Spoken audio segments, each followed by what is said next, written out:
Wolfgang Amadeus Mozart entered the world in 1756 in the small European city of Salzburg, where church bells, formal manners, and carefully ordered traditions quietly shaped daily life, unknowingly preparing the stage for a child whose imagination would soon overflow every boundary placed before him. From the moment he could reach a keyboard, Mozart displayed a musical sensitivity so astonishing that notes seemed less like learned symbols and more like a natural language his mind had been waiting to speak fluently.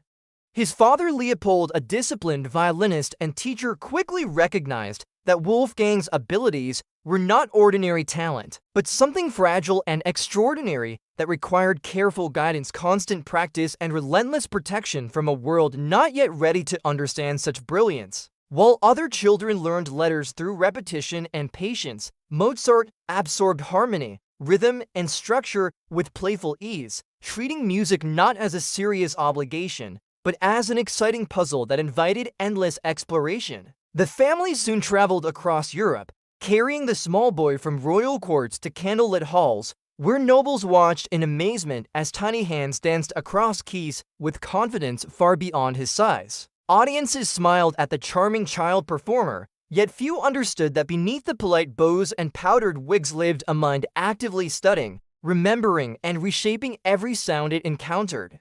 Mozart listened carefully to everything, from grand orchestras to street musicians, collecting musical ideas like colorful stones that he would later polish into masterpieces. Despite the applause and admiration, life on the road demanded constant energy, discipline, and sacrifice, turning childhood into a whirlwind of performances, lessons, and expectations that rarely slowed. Music became both Mozart's playground and his responsibility, because joy and duty intertwined so closely that separating them became nearly impossible. Even as a child, he composed music that followed complex rules while sounding effortless, as though structure and freedom had agreed to cooperate within his imagination. He learned styles from Italy, France, and Germany, absorbing each influence not by copying blindly, but by reshaping them into something unmistakably his own. Mozart's mind moved quickly, often faster than those around him, which delighted audiences yet occasionally frustrated teachers who struggled to control his curiosity. As he grew older, the playful child transformed into a young man whose creativity demanded independence, yet whose circumstances stubbornly resisted change. Serving under strict employers and outdated traditions felt suffocating to Mozart, whose music thrived on movement, surprise, and emotional honesty. He longed to compose freely, without constant permission or rigid expectations, believing that music should breathe rather than march obediently. Breaking away from secure positions meant risking financial stability, yet Mozart chose uncertainty over creative imprisonment.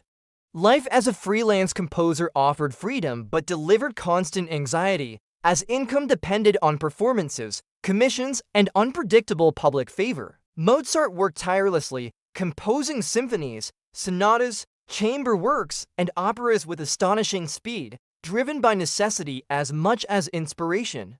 Despite the pressure, humor and lightness never left his music, because Mozart believed joy itself carried deep emotional truth. His operas sparkled with wit, misunderstanding, and playful chaos, while quietly exploring love, jealousy, power, and forgiveness beneath their lively surfaces. Characters felt human rather than heroic, flawed rather than distant, allowing audiences to recognize themselves on stage. Mozart's melodies danced effortlessly, yet beneath their charm lay carefully constructed architecture that revealed mastery rather than accident. He treated music like storytelling, shaping emotion through rhythm, harmony, and surprise rather than grand speeches. Friends admired his brilliance, yet many underestimated the discipline required to sustain such creativity. Behind laughter and quick jokes stood countless hours of focused work and relentless refinement. Mozart composed not to impress history, but to express life as he experienced it, full of humor, struggle, and fleeting beauty. His ability to balance complexity with accessibility allowed listeners of all ages to connect instinctively. Children delighted in playful melodies, while musicians marveled at structural brilliance hidden beneath simplicity. Despite growing success, financial pressure never truly faded, creating tension between artistic vision and daily survival. Mozart's optimism persisted, even when recognition failed to bring security. He trusted that honesty in music would eventually find its audience. Each new composition became both a solution and a question. Mozart refused to repeat himself, constantly searching for new emotional colors. His curiosity remained youthful, even as responsibility weighed heavily. Music flowed from him not as a trick, but as a necessity.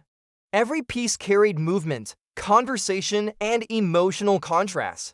Mozart believed music should feel alive rather than perfect. He allowed characters and melodies to surprise even himself. This unpredictability kept his work fresh and deeply human. As his reputation spread, expectations grew heavier. Mozart continued composing with playful defiance. He refused to become predictable. His imagination stayed agile and daring. Every note carried intention, every silence carried meaning. The story of Mozart was only beginning to deepen. Because behind the laughter and brilliance, greater challenges quietly approached. As Mozart stepped deeper into adulthood, the weight of expectation pressed harder, because the world now demanded not just brilliance, but consistency, obedience, and financial success, all while his imagination refused to slow or settle into safe repetition. He married Constanza not as an act of comfort, but as a declaration of independence, choosing love and companionship even when money was uncertain and social approval remained fragile. Daily life became a delicate balancing act, where composing masterpieces competed with unpaid bills, unstable commissions, and the constant fear that creativity alone might not be enough to survive. Yet even under pressure, Mozart's music grew bolder, richer, and emotionally deeper, as if struggle sharpened rather than weakened his expressive power. He wrote symphonies that carried joy and urgency side by side, allowing light-hearted melodies to coexist with darker shadows and sudden tension. His operas reached new heights, blending humor, humanity, and emotional truth in ways audiences had never experienced before. Characters sang not like symbols, but like real people making mistakes, falling in love, arguing, forgiving, and learning to late. Mozart understood that laughter could carry wisdom, and that music could teach empathy without sounding like a lesson. Works like The Marriage of Figaro, Don Giovanni revealed social injustice, desire, and consequence beneath playful scenes and clever disguises. Audiences laughed yet felt unsettled because Mozart gently asked them to look at themselves while enjoying the performance.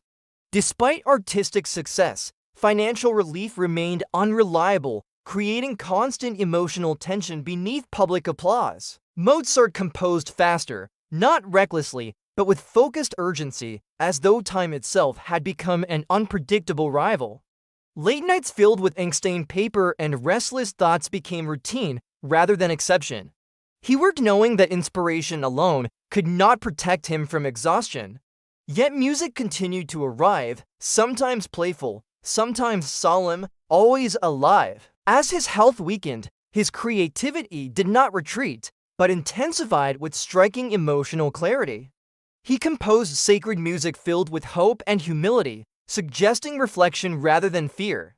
The Requiem, mysterious and unfinished, emerged during his final months like a quiet conversation with fate. Legends later exaggerated its darkness, but in truth it carried beauty, calm, and acceptance alongside sorrow. Mozart worked on it while ill, tired, and uncertain, trusting music to speak when his strength could not. Friends noticed his fading energy, yet were astonished that clarity still flowed from him so naturally. He never lost his sense of humor, even when worrying followed closely behind. Mozart believed that joy deserved a place even at the edge of uncertainty. When he died in 1791 at only 35 years old, the world did not yet understand what it had lost. His passing was quiet, modest, and far from the grand recognition his music deserved. Yet music has patience, and time slowly revealed Mozart's true magnitude. Later generations discovered that his compositions balanced complexity and joy with unmatched grace. Musicians studied his work to learn structure, freedom, and emotional honesty. Children listened and felt happiness without needing explanation. Composers learned that clarity does not weaken depth. Teachers learned that playfulness does not cancel discipline. Mozart's music crossed centuries without losing freshness. Each performance felt alive rather than preserved. His melodies continued traveling, teaching ears and hearts to listen closely. Mozart proved that genius can smile. He showed that brilliance does not require heaviness. His life reminds us that creativity thrives when curiosity refuses fear. Even unfinished work can echo endlessly. Mozart's voice lives wherever music dares to feel human. His story whispers that joy is serious work, and that beauty can move quickly, yet remain forever. Every note he left behind still dances forward, still invites wonder, still carries laughter and truth together. Mozart did not simply write music, he taught the world how imagination sounds when it stays brave.